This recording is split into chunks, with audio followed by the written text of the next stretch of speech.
કેમ છો? મજામાં? મજામાં મજામાં. તમે અહીંયા મારી પાસે આવ્યા હા. ત્યારે તમને તકલીફમાં શું થતું હતું? તકલીફમાં મારે કન્ટિન્યુ છે ને ડ્રાઇવિંગ કરવાનું હોય છે ઝાઝું.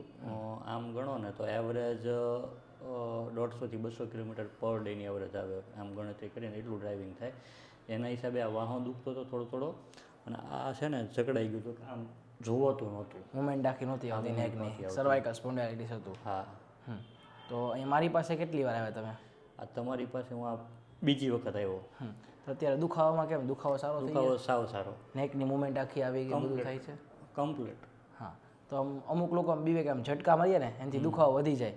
તેનાથી આવો દુખાવો વધી જાય છે કે એવું? ના, ફ્રી થઈ જાય, સાવ ફ્રી થઈ જાય. કારણ કે કેવું, મારી પાસે પેશન્ટ આવે ને એમ જ પૂછે, સાહેબ આમ ઝટકા મારશો દુખાવો વધી ગયો તો શું કરવાનું? ના, દુખાવો વધે નહીં. અને હું તો એવું કહીશ કે દવા લેવી એના કરતાં આ ટ્રીટમેન્ટ સારી. એનું રીઝન છે કે દવા લેવાથી લોંગ સમય માટે દવા લેવાથી કિડની ઉપર અસર થાય.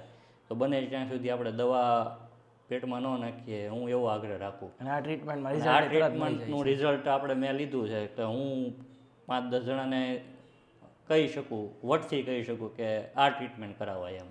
ઓકે, તમારો આ વિડીયો છે યુટ્યુબમાં ને મૂકે કંઈ વાંધો નથી ને? કોઈ વાંધો નહીં. ડન. ચલો, ઢીલું સાવ, રિલેક્સ, બસ ઢીલું, ફ્રી ફ્રી.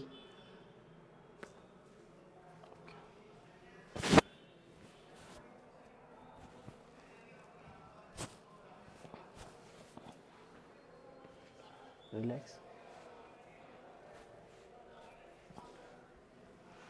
ચલો, ઊંધા હોઈ જાઓ.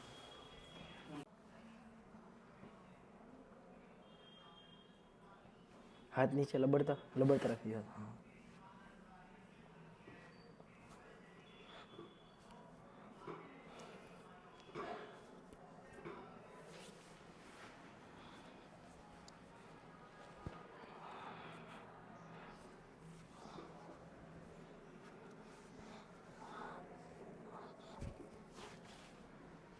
ચલો, મારી બાજુ ફરી જાઓ, પડખું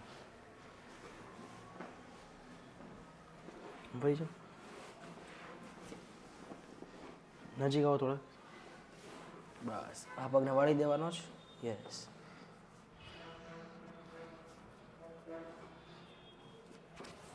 ચલો, બોડી સાવ ફ્રી, રિલેક્સ. ઓકે, ઓલી બાજુ. ચલો, રિલેક્સ, બોડી ફ્રી.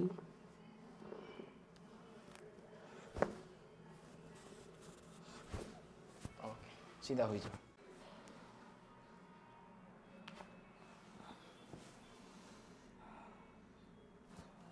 બેસી જાઓ, ચાલો.